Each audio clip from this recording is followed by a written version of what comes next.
Baik, kali ini kita melanjutkan tentang instrumen SPLC. Kita telah membahas tentang dasar prinsip instrumen kromatografi dan kenapa instrumen SPLC sangat penting untuk digunakan dalam dunia analisa. Kali ini saya akan melanjutkan tentang bagian-bagian dari instrumen SPLC secara umum. Yang pertama, bagian dari instrumen SPLC adalah wadah fase gerak atau wadah eluen yang berfungsi untuk menampung fase gerak. Kemudian selanjutnya pompa. Setelah pompa masuk kemudian injektor atau autosampler. Setelah itu masuk ke dalam kolom. Ya. Kolom ini biasanya berada di dalam sebuah oven. Ya. Setelah itu keluar dari kolom masuk menuju detektor. Detektor meneruskan ke pengolah data dan selanjutnya keluar dari detektor masuk ke pembuangan limbah atau masuk ke fraction collector. Ya.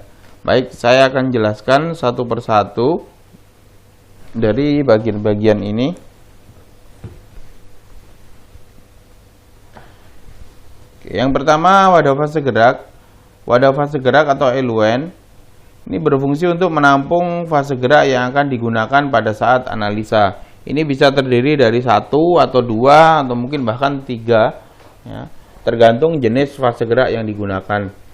Kemudian pompa. Pompa di sini berfungsi untuk mengalirkan fase gerak yang kita gunakan pada saat analisa sekaligus menaikkan tekanan sehingga sistem SPLC itu tekanannya sesuai dengan parameter yang kita atur dan sesuai dengan metode yang kita gunakan untuk analisa.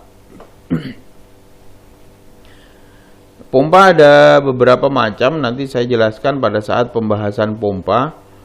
Kemudian setelah dari pompa masuk ke autosampler atau injektor. Ya. Di sini ada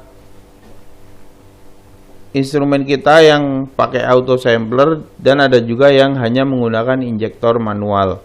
Tapi pada umumnya pada analisa SPLC fungsi dari kedua bagian ini sama, injektor dan autosampler ini.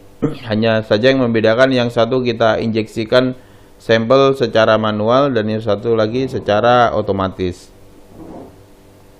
Nah, ini gunanya untuk memasukkan sampel yang ingin kita analisa ke dalam sistem SPLC setelah tekanan dinaikkan oleh pompa. Jadi fase geraknya tadi mengalir, kemudian ini tekanannya naik. Nah, ketika melewati autosampler ini, sampelnya masuk ke dalam sistem sehingga terbawa oleh fase gerak menuju ke bagian selanjutnya yaitu kolom. Nah, ketika di dalam kolom, ya, kolom ini berfungsi untuk memisahkan senyawa-senyawa yang ada di dalam sampel yang kita analisa, sehingga kita bisa melihat senyawa target kita terpisah dari senyawa yang lain pada saat keluar dari kolom. Ya.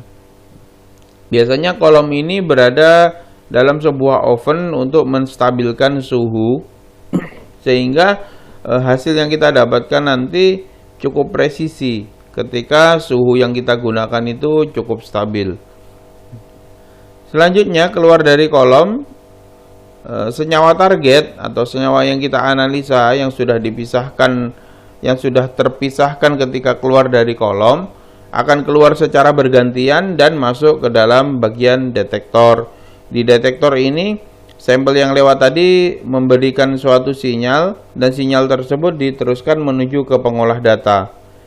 Setelah dari detektor, sampel atau senyawa yang sudah dianalisa tadi masuk ke dalam pembuangan limbah atau pada beberapa metode sampel senyawa yang keluar dari detektor itu ditampung dalam sebuah fraction collector, ya, fraction collector atau untuk mengumpulkan senyawa dalam keadaan murni itu.